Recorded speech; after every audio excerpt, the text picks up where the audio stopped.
Good evening అండి. అనంతపురం జిల్లా SP గారు అయినటువంటి శ్రీ పి జగదీష్ గారు, మా ఎస్పీ గారు గత 3 రోజుల నుంచి కూడా నైట్లో తాగి గొడవ చేసేవాళ్ళు కానీ, ఈ తాగి బండి నడుపుతూ యాక్సిడెంట్లు జరిగి ఈ విధంగా జరుగుతున్నాయి కాబట్టి రాత్రి దొంగతనాలు జరగకుండా ఇవన్నీ కట్టడి చేయాలనే ఉద్దేశంతో, ఒక మంచి ఉద్దేశంతో టౌన్లో ఉన్న ఆల్ ఆఫీసర్స్, ఈవెన్ మా ఎస్పీ స్థాయి అధికారి కూడా నిన్నటి దినము ఆయన కూడా వచ్చి ప్రతి సర్కిల్లో నైటు చేయడం మీ అందరికీ తెలిసిన విషయమే.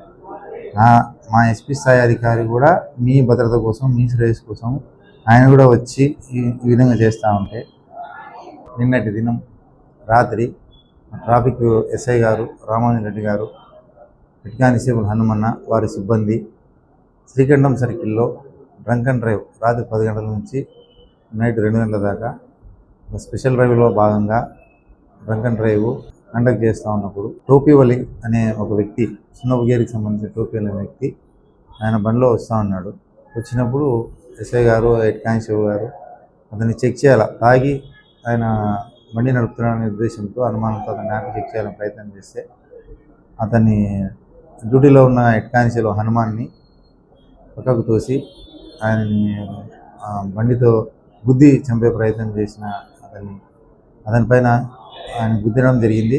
గుద్దడం జరిగితే ఆయనకు గాయాలైనాయి, హాస్పిటల్ అడ్మిట్ అయినాడు. అతను ఇచ్చిన కంప్లైంట్ మేరకు మేము కేసు రిజిస్టర్ చేసినాము. ఈ దినము ఆ ముద్దాయి అయినటువంటి టోపీవలిని అరెస్ట్ చేసి మ్యాజిస్ట్రేట్ ముందు హాజరుపరిస్తే 14 రోజులు రిమాండ్కి పంపించడం జరిగింది. ఆయన గుద్దడానికి ఉపయోగించిన బండిని కూడా మేము సీజ్ చేయడం జరిగింది. ఈ పోలీస్ వాళ్ళు ఈ రాత్రి పూట ప్రజలందరూ మీరు గమనించాల్సింది ఒకే ఒక విషయం, నేను ఇక్కడ ఎవరిని కూడా ఇబ్బంది పెట్టాలనే ఉద్దేశంతో మేము చేయలేదు.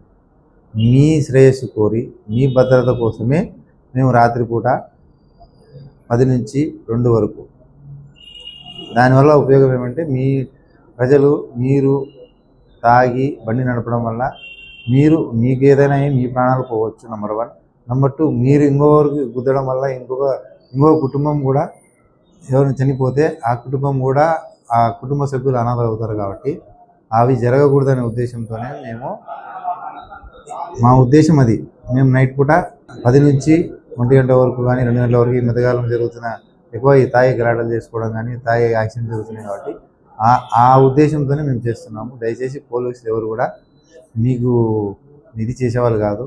పోలీసులను పైన దాడి, పోలీసుల మీద ఈ విధంగా బండి ఆపకుండా గుద్దడం అనేది మంచి పద్ధతి కాదు.